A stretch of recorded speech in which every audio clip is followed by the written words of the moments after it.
துபாயிலிருந்து தமிழகம் வந்த நம்ம பாஜகவோட முன்னாள் தலைவர் திரு அண்ணாமலை அவர்களுக்கு ஆரத்தி எடுத்து மாலை அணிவித்து அவரை பயங்கரமாக பாஜகவினர் வரவேற்றிருக்காங்க.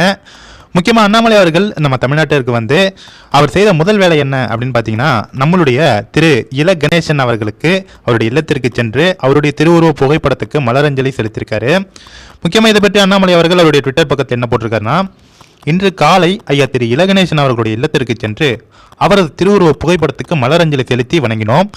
அவரது குடும்பத்தினருக்கு ஆறுதலையும் ஆழ்ந்த இரங்கல்களையும் தெரிவித்துக் கொண்டோம். நாளை ஐயா திரு இல கணேசன் அவர்களுக்கு தமிழக பாஜக சார்பில் ஏற்பாடு செய்யப்பட்டுள்ள புகழஞ்சலி நிகழ்விற்கான அழைப்பிதழை அவரது குடும்பத்தினரிடம் வழங்கினோம். இளம் வயதிலேயே நாட்டுக்காக தன்னுடைய வாழ்க்கையே அர்ப்பணிப்பேன் என்ற உறுதியுடன் சுமார் 60 ஆண்டுகளாக தமிழகத்தில் பாஜக வளர்ச்சிக்கு முக்கிய பங்கு வகித்தவர், எதிர்க்கட்சியினரிடமும் நன்மதிப்பு பெற்ற எளிமையான மனிதர் ஐயா திரு இல கணேசன் அவர்களுடைய மறைவு தமிழகத்துக்கும் நம்ம தமிழ்நாட்டுக்கும் ஒரு பேர் இழப்பு அப்படின்னு அண்ணாமலை அவர்கள் திரு இல கணேசன் அவர்களுடைய அந்த புகைப்படத்திற்கு மலரஞ்சலி செலுத்திவிட்டு இந்த இரங்கலை அவருடைய ட்விட்டர் பக்கத்தில் தெரிவிச்சிருக்காரு. அடுத்தது நம்ம பாஜகவுடைய முன்னாள் தலைவர் அண்ணாமலை அவர்கள் தற்போது ஒரு பிரஸ் மீட் கொடுத்திருக்காரு. அந்த பிரஸ் மீட்ல பல முக்கியமான நிகழ்வுகளை பற்றி அவர் வந்து பகிர்ந்திருக்காரு. அது மட்டும் இல்லாமல் அண்ணன் சிபி ராதாகிருஷ்ணன் அவர்களுக்கு துணை ஜனாதிபதி நம்மளுடைய பாஜக சார்பில் நம்மளுடைய தேசிய ஜனநாயக கூட்டணி சார்பில் வேட்பாளராக நிறுத்தியிருக்காங்க.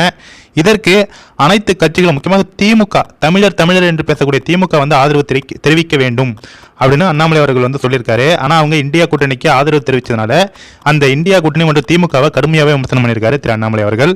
அடுத்தது அவருடைய ட்விட்டர் பக்கத்தில் ஒரு முக்கியமான பதிவு போட்டிருக்காரு. அதாவது, ஆங்கிலேய படைகளுக்கு எதிராக தனி மனிதராக சென்று வீரத்தோடு போராடி எண்ணற்ற படை வீரர்களை வீழ்த்தி சுதந்திர போராட்ட வரலாற்றில் அழியா சுவடுகளை பதித்த மாவீரர் ஒண்டி வீரன் அவர்களின் நினைவு தினம் இன்று இந்திய சுதந்திர போராட்டத்தில் அசைக்க முடியாத துணிவுடனும் உன்னத தியாக உணர்வுடனும் பங்களித்த ஒண்டி வீரன் அவர்களின் புகழையும் வீரத்தையும் போற்றி வணங்குவோம் அப்படின்னு ஒண்டி வீரன் அவர்களுடைய அந்த படத்தை பகிர்ந்து அவருடைய நினைவு தினமான இன்று அவருடைய நினைவுகளை போற்றி அண்ணாமலை அவர்கள் ஒரு பதிவு போட்டிருக்காரு.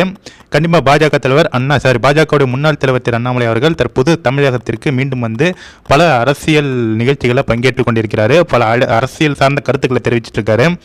ஓகே ஃப்ரெண்ட்ஸ், கண்டிப்பாக இந்த வீடியோ எல்லாருக்குமே ஷேர் பண்ணுங்க. Thank you friends.